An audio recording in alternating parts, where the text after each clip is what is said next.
Hello নমস্কার 안녕하세요। আজকের ভিডিওতে কিছু কালার্সকে কোরিয়ানে কিভাবে বলে জেনে নেব। যেমন হোয়াইট কালারকে কোরিয়ানে বলে 흰색। 색 মানে কালার। 나는 흰색을 좋아합니다। 나는 মানে আমার, 흰색을 মানে হোয়াইট কালার, 좋아합니다 মানে পছন্দ। I love white colour. Red ফালগান색। ফালগান মানে রেড, সেগ মানে কালার। 나는 ফালগান 장미를 좋아해요।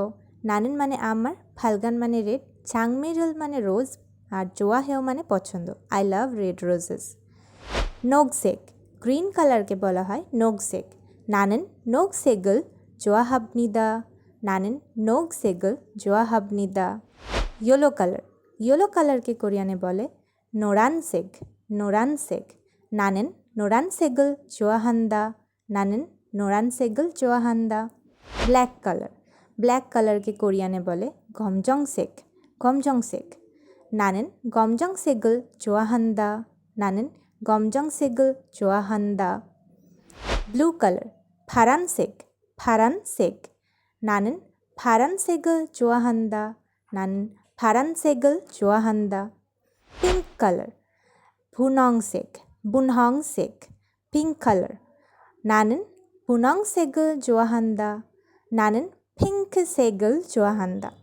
মানে পিঙ্ক কালারকে পিঙ্ক색ও বলে।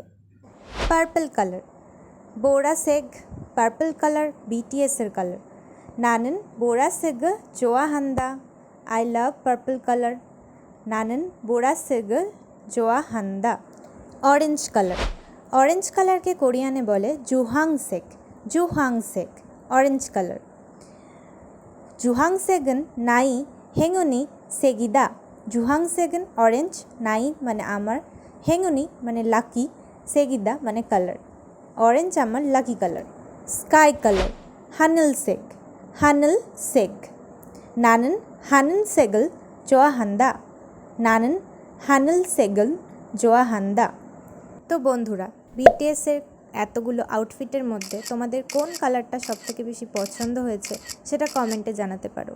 আর এরকমই আরও কোরিয়ান ওয়ার্ড শেখার জন্য চ্যানেলটা সাবস্ক্রাইব করে রাখতে পারো। Thank you, bye bye, 안녕।